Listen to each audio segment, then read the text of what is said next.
Welcome to the I Create Daily podcast. I'm Leora Alderson. And I'm Devani Alderson. We're your co-hosts on this journey of creativity and productivity.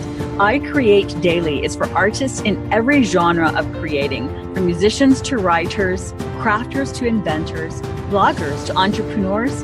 I Create Daily is a movement for creators serious about your art. If you're into creating anything, this podcast is definitely for you. Thank you so much for joining us on this journey. Hello and welcome to another episode of the I Create Daily podcast, a movement for creators serious about their art. I'm Devani. And I'm Leora. Our guest today is Taoist Monk Yun Rou, formerly Arthur Rosenfeld, and he received his academic background at Yale, Cornell, and the University of California. In 2012, he was ordained a Daoist monk at the Chun Yang Taoist Temple in Guangzhou, China.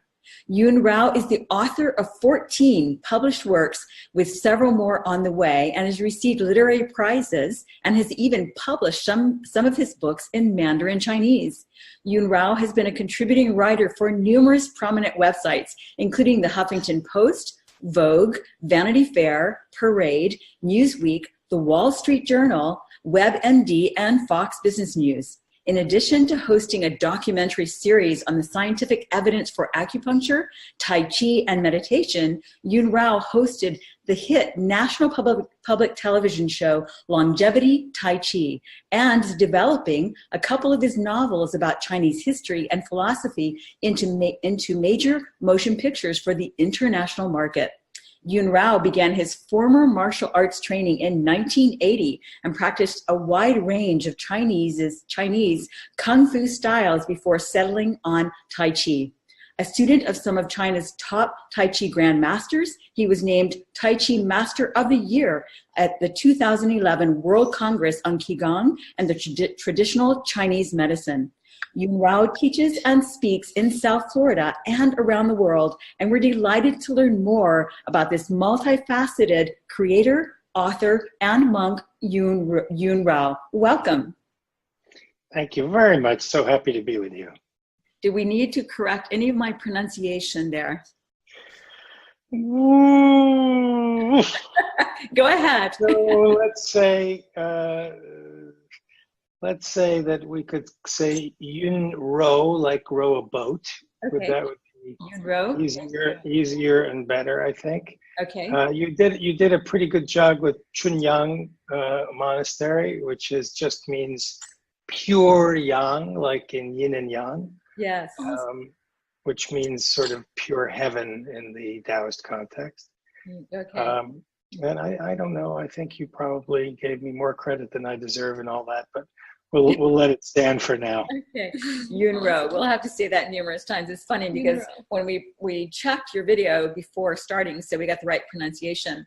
And right when I started speaking, it's like I had a 50% chance of getting it right or wrong between Rou and Rou. So I'm sorry I got it wrong. So Yun Rou, Monk Yun Rou. So, well, this is going to be a very interesting interview because you have such a multifaceted life. And so maybe just start with, how did you begin this journey to monkhood? Let's say we credit David Carradine. Yeah. So one of you knows who that is and the other doesn't. Yeah. So a fair guess, yes. So that means that it's time for you to turn on the Netflix, I think has them, but if not, you can find them elsewhere online. The old episodes of Kung Fu, the TV show. Oh, yeah. From the 1980s, yeah. Right? So Kwai Chang Caine, yes. Right?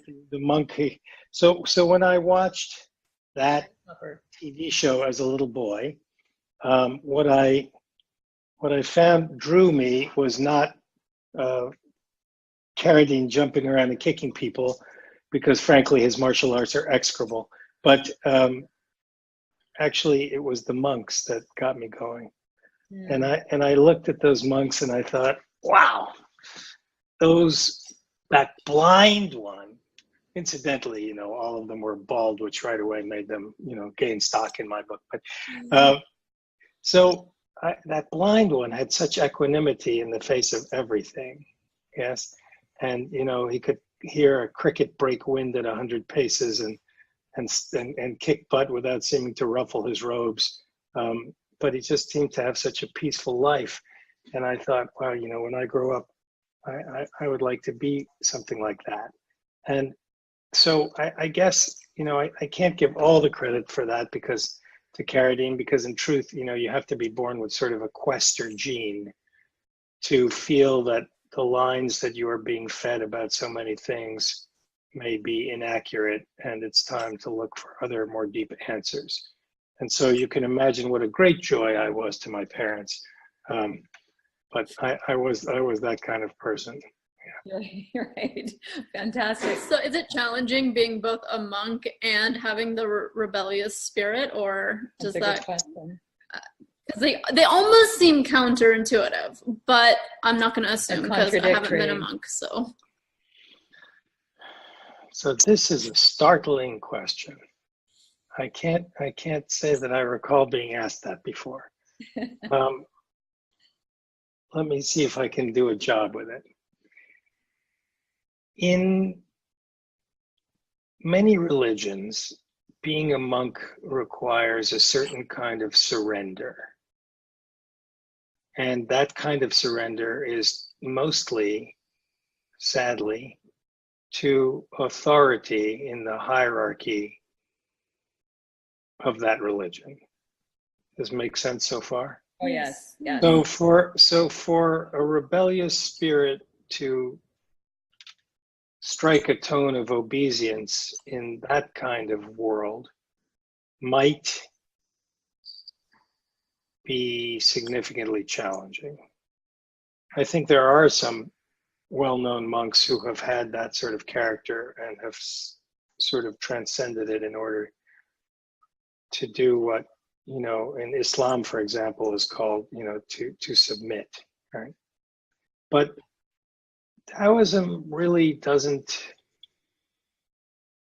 have that kind of hierarchy, at least not in the very traditional sense. I mean, certainly I was ordained by an abbot, and he is the sort of boss of the monastery, and, there was a hierarchy in the monastery, there is a hierarchy. But it wasn't the kind of thing, it was more about what job do you have? So, okay, you go and clean the kitchen, and you clean the toilet, and you prepare the classics for recitation, and you, Yun Rou, go back to the West and talk about these ideas on media, right? So, I mean, there was nowhere in that kind of framework was there any implication, either expressly stated or otherwise, that there was one of those jobs was better than another. So my rebellious spirit and my constantly raised middle finger is very evident. It's an uncontrollable finger on both hands. Sadly, that part gets me into trouble, but not so much with other monks. And certainly the Mad Monk Manifesto is one enormous paperback with a red cover raised middle finger to pretty much everything. If you haven't already read it, you will hopefully do so and discover that. And so, I may not make a lot of friends with it. On the other hand, I feel like there are probably some people who will go, oh, thank you, yes, somebody is finally saying this, what we all are thinking. And so that's kind of the purpose of that new book of mine. Right. And speaking of new books, and so help us discover more about your life as you're living it. So you're a monk. What does that mean? Do you have a job? Do you have a profession? Are you a full-time monk living in and amongst other monks in a monastery? And then how is it that you're writing and have come to write all these books? So just give us a little bit of the picture of your life in that regard. I don't know that, one can be a part-time monk and one could be a part-time adult film actor or gardener. I think that, if you're a monk, you're a monk. And there may be a distinction in some quarters between a lay monk and a monastery monk in the sense of, where we do our work. I don't always wear robes. It depends on what part of the world I'm in at the moment. When I'm in Asia, I'm more likely to be wearing them more often.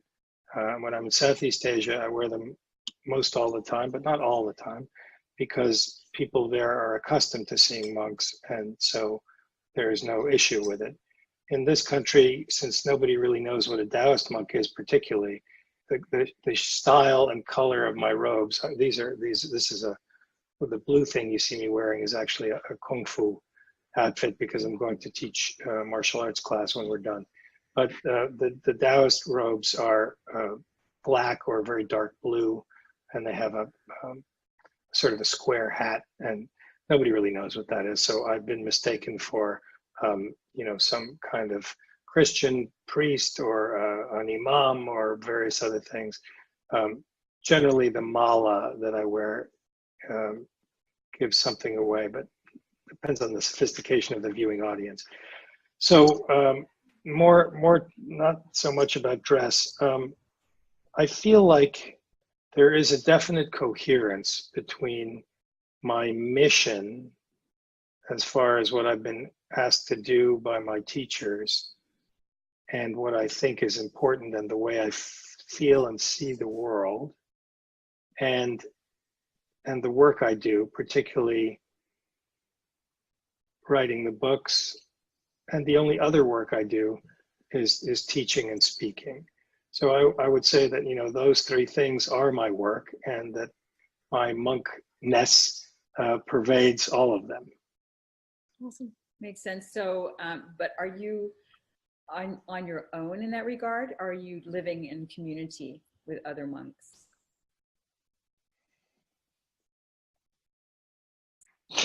That's such a sad question. No, I'm kidding you. I do live on my own, not with other monks. I mean, I have a family, and I have turtles behind me, and I have 4 hairless dogs, and Nice. but mostly, my students, or disciples, followers, whatever you'd like to call them, are sort of a super family, right? So there's a couple hundred people in South Florida, and then I have many, many more students around the world, in places that I travel to. And they really, that's the community in which I function. And in that community, I'm the only Taoist monk. Now, I have other friends who are Taoist monks, and I have some friends who are Zen monks. But in this particular community, I guess I'm the one. Makes sense. So many in our audience, you're creators, artists, writers, entrepreneurs, and some are, and at all levels of the journey, from just beginning, maybe not even starting, to already successfully earning a living through their creative endeavors. So, so that's part of our interest to share with our audience. It's like, it sounds like you're earning a living through your teaching of martial arts, perhaps as through being a teacher to your students, and also through all the many books you've written. Is that right? I think that's a fair statement, although I may diverge from some of your viewers and people who ask you for counsel and guidance in these things, because one does not become a Taoist monk with the aim of becoming a rich man. Right. So, this is not, I have always been largely unconcerned about money, much to the chagrin of some of my family members, and mostly just figuring that if I don't want to use that hackneyed phrase, pursue my passion, but that if I live a life according to these principles and energize my activities with the passion and the things I'm interested in, that will all sort of fall into place. And I would say it has done. I'm not, I don't have a yacht or anything, Right. But I managed to live what most people would think is a good life. I travel a lot. I have the things I need. I try to keep things simple. I have a home. So how did you come to publish already 14 books? Yes. I actually think it might be more than that. So it might be, I think the Manifesto is the 15th. Wow. But out of that 15, there was one that was sort of published by somebody else, and it was just a conversation with me. So I don't know. It wasn't really like I didn't arrange the publication of that, but I guess it still counts because it's a book and I'm in it. There you go. Anyway, yeah, it's based on me. So this is an opportunity for me to say more politically incorrect things, which is my pleasure. I would say this. I was offered admission. I gained admission to a sort of a literary clique in my early life by dint of the fact that I grew up in New York City. I went to an Ivy League school. I was a literature major of sorts. And I began writing and publishing while I was still an undergraduate. And so, and sometimes in big national magazines, and in one book that was, I wrote a chapter in somebody else's book. I think I was 18. And so the doors of that literary world, which are closed or were closed before the internet and self-publishing arrived, to so very many people, were open to me, not so much through my own agency, but just by the way the chips fell. And so I found that, there's a little bit of Groucho Marx. Again, one of you will get that reference. There's a little bit of Groucho Marx in the sense that I also am not keen on belonging to any club that will have me. And so I found myself not feeling so copacetic and appreciative of that New York literary scene. I found that kind of writing to be mostly populated by people who wanted to be celebrities, who wanted to be applauded for their work, and to go to cocktail parties and have people point and whisper. And this kind of approach to art, and I'm certainly not suggesting that this is true of everyone in that milieu, but I did find a lot of people like that. And I frankly found that masturbatory. I thought, this is not really why I would sit at a computer and create something in hopes that somebody would read it and go, oh my goodness, what a clever fellow. So there was an ego aspect to this, which I found cheapened it for me and made me uncomfortable. And I executed a lot of maneuvers in my early career, which my manager and agents and editors felt were sort of self-sabotaging when it came to publishing success. And I realized that I wasn't, I was, for example, doing quite well as a crime writer. And I was also at an early stage doing quite well in Hollywood as a screenwriter, selling scripts to major people and so on. But I didn't really, I had a number of experiences which brought me to the frank realization that, I would have an interaction with a director or something and realize, okay, number one, this is not a writer's medium, it's a director's medium, film. And number two, this is not why I became a writer. And so that begged the question, why did I become a writer? And that question, wasn't as clear to me as why I didn't. Interesting. So, I mean, a facility with language, a pleasure in creating, other worlds, I think all those things, but not so much as an entertainer.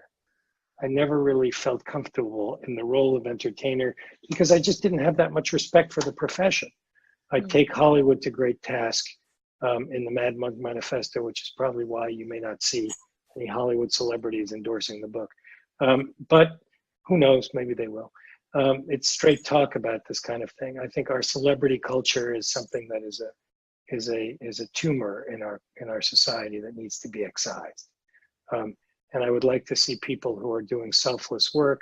I would like to see scientific researchers and soup kitchen managers and these kinds of people law enforcement, firefighters. I'd like to see the kinds of people who actually do things to help other people be celebrated, not so much people who pretend to be someone else for a living, and not so much people who write in hopes of becoming famous. Yeah. So I guess that very strong, salty view, didn't sit so well with New York publishing, and I probably had more than my share of run-ins in that business with people because I just didn't really like that whole thing. So I guess, then it took a while to figure out that I'm really quite a self-centered writer in this one respect. And that is that I hear so many other writers say how miserable the writing process is, and they so hate writing, but they love having written. I hear this a lot. And I hear it from some very successful, good writers, including even some friends of mine. I actually love to do it. Mm-hmm. I cackle with glee as I sit there writing, and I feel like swallowing a knife when I can't figure out a plot or a character or something. But to be engaged in all that is wonderful fun for me in general, and I love where I guess if I were to to be shoved into an fMRI as I was writing, it would appear that my brain was all of my pleasure centers were lighting up as I was doing it. So for me, the creative thing, I do it because I love to do it. And as a monk, I have become trained in detachment from outcome. Right. So the fact that we are having this conversation, and I have others notwithstanding, to promote the book, I'm happy to do all that work. Happy to talk to both of you. Happy to do other interviews and so on that I have. But I don't have any particular attachment to outcome with the book. The attachment to outcome was I wanted it to be as good a book as I could make. Once I had finished that part, I really wasn't so interested and never have been. So if it sells very well and I make some money from it, great. That'll go to some Daoist charities and work I do. And if it doesn't, that's okay. I just go on to the next book. Mm-hmm. And so long as it is successful enough for me to be able to continue writing, I'm totally satisfied. That's awesome. That really reminds me of I'm going to butcher it, but the Andy Warhol quote about let other people judge the work, and while they're judging the work or whatever, you're on to making the next thing, because that's what you're actually about. You're about making the work you're going to make, whether it's writing or art. Do you have any ideas about where this idea of I have to write and it's so miserable, but I love having finished writing comes from? It's odd because artists can be so funny and have funny ideas like that are kind of I don't know, is it like self-deprecatory almost about the work they seemingly love to do or have done. Most people don't go into any profession saying, gosh, I really hate doing this profession, so let me get into this field and at least I'll be glad that I did it after. You never experience that as a writer. We don't experience that when we do our creative work. We love doing our creative work. Do you know why we perpetuate this notion of I hate writing? So it is antithetical to the Taoist tradition to claim to know why somebody else does something, much less to be able to control it. But I will say this. I can make two educated guesses.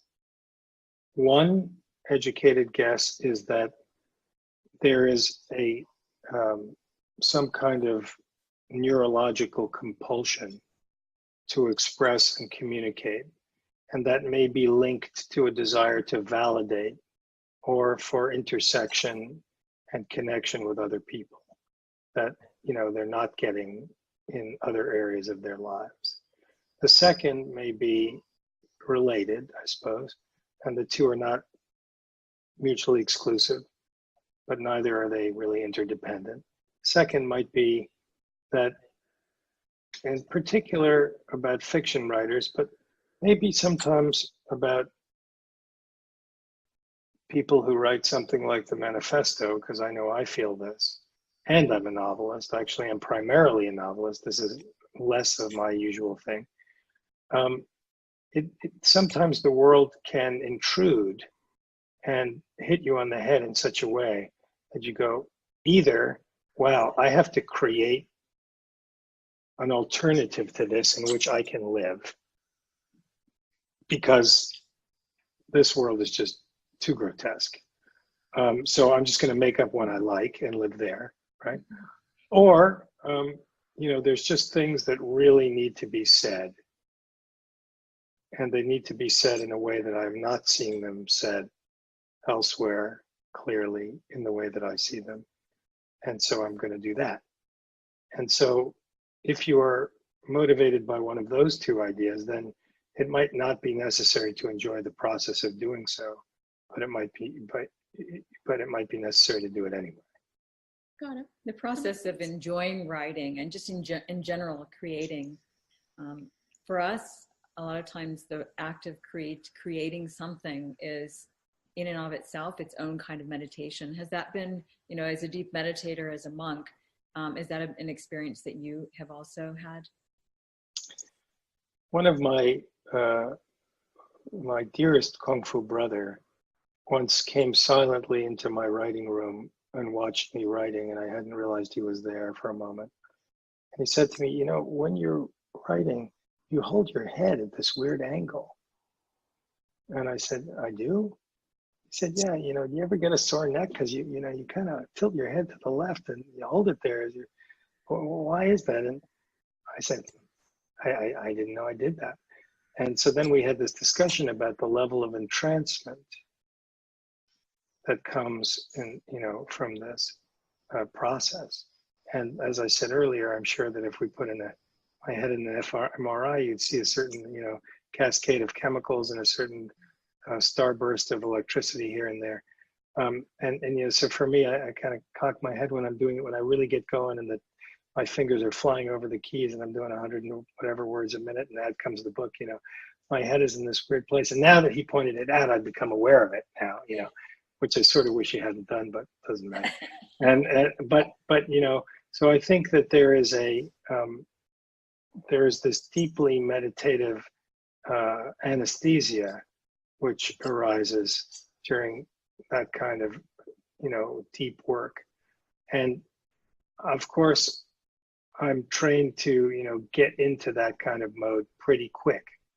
But I also remember that before I became a meditator, which is now quite a while ago, but in my young life, I was a motorcycle rider. And I remembered that I think, I'm definitely ADHD and all that, far, far up on that spectrum, have had those tests and so on. And so I think that things that really command my attention are, I use the word anesthetizing, they chill me out in a good way, and they free me from certain plaguing compulsions or urges or impulses, and I can be quiet and at peace. And, riding a motorcycle way too fast in a dangerous, to myself fashion, was and remains one way to focus your attention in a no BS fashion, because you cannot not pay attention. Right. You stop paying attention, you die right away. That's it. Right? I mean, that's it. It's as simple as that. Stop paying attention, you die. And you don't die like, later from something that you ate, you die right now. Right. So that was, an early sort of addiction, if you will, to a certain, theta state. And I think now I'm no longer attracted to that kind of activity, simply because, my brain is different now and I don't need that. Right. But I remember needing it, and I remember, what it felt like to get it. And I'm sure that there are many analogs to this out there among your listeners. Yeah, definitely. Well, whether it's, we smoking pot or doing something else, mushrooms, whatever. That's right. Yeah. So many. And, you know, some of the negatives that can be, some of the positive kind of things that could be used in a negative fashion and vice versa. Just it varies by person and use. But we want to get into a little bit more your Mad Monk Manifesto, which is your latest book. But before we do that, can you tell us a little bit about your major motion picture projects? So yeah, I'm not. That might have been like on an outdated CV. I'm not really sure what that's about, but I'll fill you in. Okay. I have had several novels optioned for film in Hollywood. None of them have yet been made. One of them was optioned 3 different times by 3 different directors, actually. And I do get calls from time to time about my fiction, particularly. So far, I haven't seen a movie. I'm not like really particularly interested in that, although if somebody wants to do it, my attitude is that I am not interested in writing the screenplay, because I feel like most of what I see on the screen is god awful, and I don't want to be held accountable for, you know, writing a great screenplay and having a director butcher it or actors mess it up, and then it becomes something that has nothing to do with what I wrote. So optioning is lovely for me, because then I can say, hey, if it turns out to be a great movie, I go, that was my story. And if it turns out to be awful, I say, listen, I just sold the rights, and, you know, the butchery was up to them. So I settled on that as a strategy, and a tactic seems to work for me so far. There are I do have some projects going on in China, with a giant film production house, based on my Chinese history novels, and there was a period of time for a couple of years, especially, where the relationship between the United States and China was a bit different than it is right now, a little bit better. And they were interested in seeing a Westerner's interpretation of some of their history and some of their philosophy and martial arts and cultural icons and events. At the moment, Mr. Xi and Mr. Trump are engaged in in what reminds me of 2 teenagers standing at the urinal, looking at each other to see whose is bigger. And it's so awful that, you know, the time is really not great for an American to do any kind of high profile business project in China. So I don't want to say that those projects are dead. I hope they're not dead. But at the moment, On hold. we're going to wait until the politics settle out a little bit. Sure. So your latest book, Mad Monk Manifesto, a great name, a prescription for evolution, a revolution, and global awakening. How did that come about? And is it just out? Is it just published? The book is about a week and a half old now. Fantastic. So I would say that's just out. Yes. I'm just beginning my media tour, if you will, talking to nice folks like you. I think in this particular case, the genesis of the book is clear. I only was motivated to write this kind of book because I was so offended and outraged by things that are going on in our world.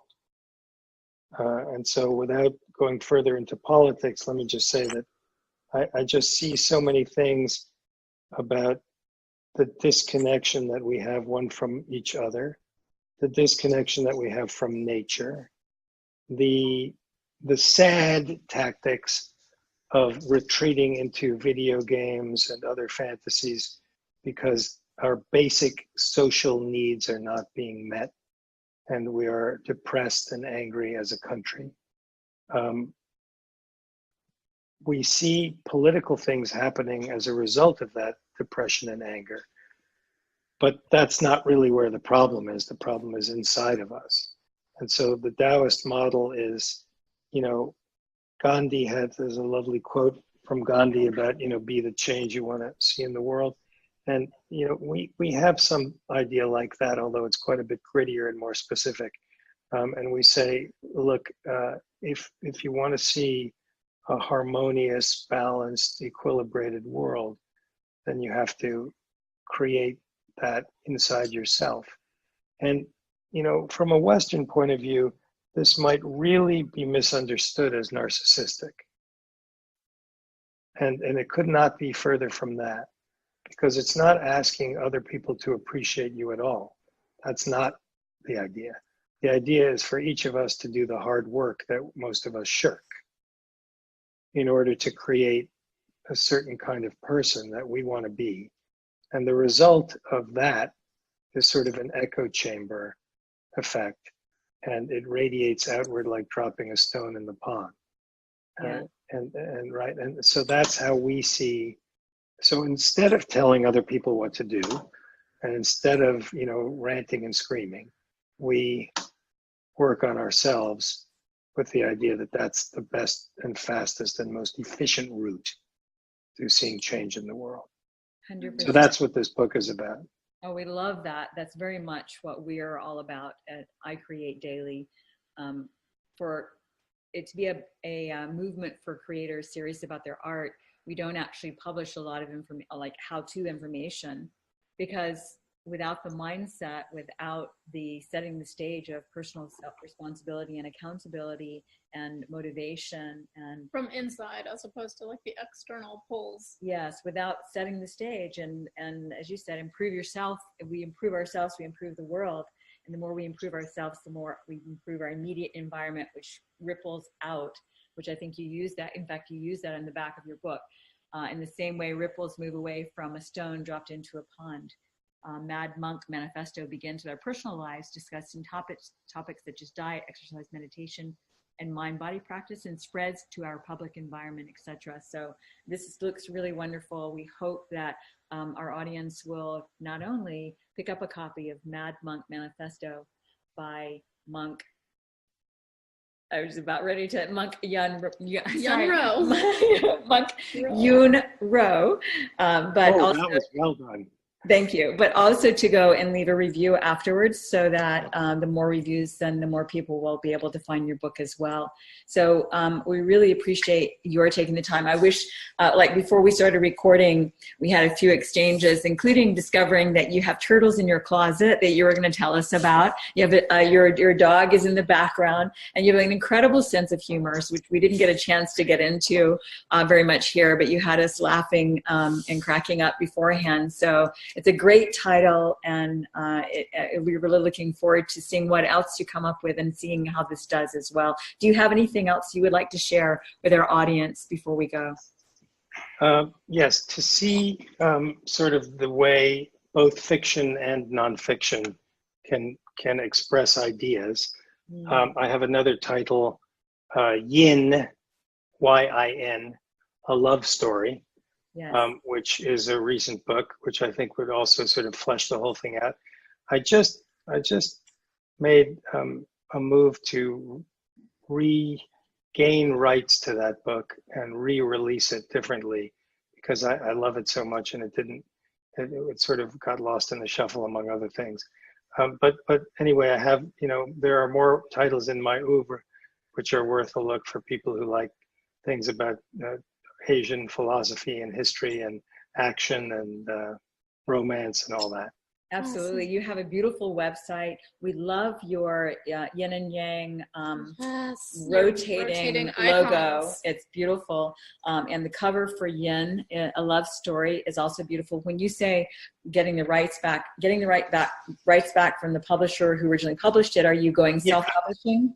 No, I'm going to hold on to it for a little bit, because I have, with Mango, the press that just did Mad Monk Manifesto, I have a contract for a few more books.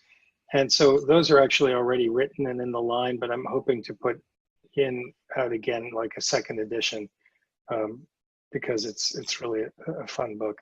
And it's we may see that one as a film sooner than later. Oh, that would be wonderful. Oh, before we go, also, if you have another minute just to share, I know as a monk, you're very disciplined with daily rituals, meditation, probably getting up early. What is your writing? What are your writing disciplines and habits like? So let me see if this works. Doing this very carefully because this is a big, huge monitor. And I haven't ever tried this before, so let's see what happens here. His immense bookshelf. Moving his yeah, that wasn't to show you that. I'm continuing to go past the bookshelf. Okay. Maybe. We're in the room. Don't push it off the desk. No, I won't do that. You see those? Oh yeah. You see those Chinese weapons there? Mm-hmm. You see those spears and halberds and things, which are the tools of my trade besides the computer. Yes. Serious writer. Right. Did you say furious? Well, furious too. Maybe I said serious writer. No, I'm just kidding. So what I found is that everybody has a little bit different biorhythm about creativity. Yes. And that it is not particularly helpful to force times of day that don't match when your brain wants to do creative things. So I used to be disciplined about writing early in the morning. And what I found when I did that was that I wrote, and that was when I had, corporate jobs and so on. I found that I did very well with editing and proofreading. But not with coming up with new material. My creative brain, because I wasn't engaged. My editing brain was engaged. Right now, it turns out that somewhere around 3:30, like right around now, the time we're recording this, in the afternoon, is when my creative brain, my juices start flowing, and it goes on into the evening. Regrettably, I teach classes on many evenings that are right smack in the middle of my most creative time, which is why my classes are affectionately known as the Tai Chi Cabaret. But I try to come home and find what's left in there to apply on those nights. Otherwise, when I'm not teaching, 5 o'clock is like prime time for me. I shut the door. Phone is not even in the room. Never mind turned off. It's not present. Internet is disabled, for email and texts, and I'm just doing my thing, and that goes on for a few hours, and then generally I'll get hungry, and if I can turn out 2,000 or 3,000 words that I'm really happy with in a day, that to me is a good day. Nice. That's 2,000 to 3,000 words a day. That's a good goal. Well, again, it was a pleasure to meet you. Yes. Thank you so much for sharing a little bit about yourself with our audience. And we look forward to more into your book, The Mad Monk Manifesto. Thank you so much. Okay. Thank you. Bye-bye. Bye. Thanks so much for joining us for the I Create Daily podcast. Please let us know what creatives you would like us to interview and what topics you would be interested in hearing more about. And if you enjoyed this show, please leave a review on iTunes. We value your feedback. We read all the reviews, and it just helps us get the word out on the I Create Daily podcast. Thank you so much. Thanks so much.